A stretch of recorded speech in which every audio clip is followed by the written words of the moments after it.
புதுவை மாநிலத்தில் பணி நீக்கம் செய்யப்பட்டவர்களில் ஒருவர் தற்கொலை செய்து கொண்ட சம்பவம் பெரும் பரபரப்பை ஏற்படுத்தியுள்ளது.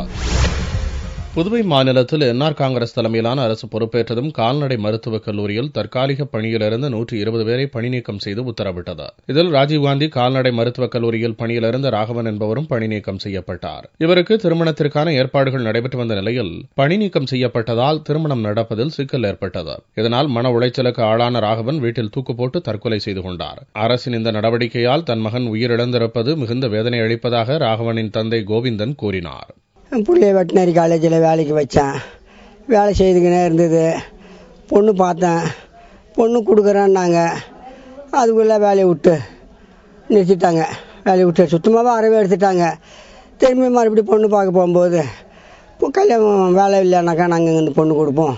என் பிள்ளை எப்படி அங்கேருந்து இருப்பாங்க, நாங்கள் எப்படி சமாளிப்போம் அப்படின்னு சொல்லிட்டாங்க.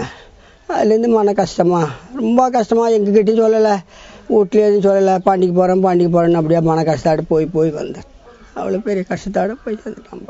ராகவனின் உடலுக்கு மத்திய அமைச்சர் நாராயணசாமி மற்றும் முன்னாள் முதல்வர் வைத்தியலிங்கம் ஆகியோர் அஞ்சலி செலுத்தினர். பின்னர் செய்தியாளர்களிடம் பேசிய மத்திய அமைச்சர் நாராயணசாமி ராகவனின் சாவிற்கு முதல்வர் ரங்கசாமி பொறுப்பேற்க வேண்டும் என்று கூறினார். இந்த தம்பியினுடைய தற்கொலைக்கு முக்கியமான பொறுப்பு இந்த முதலமைச்சர் ஏற்றுக்கணும்.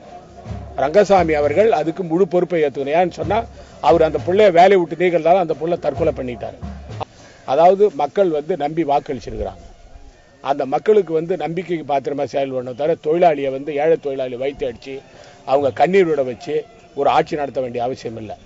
புதுவையில் என்ஆர் காங்கிரஸ் அரசு பொறுப்பேற்றது முதல் இதுவரையில் 6000 பேர் பணி நீக்கம் செய்யப்பட்டுள்ளனர் என்பது குறிப்பிடத்தக்கது.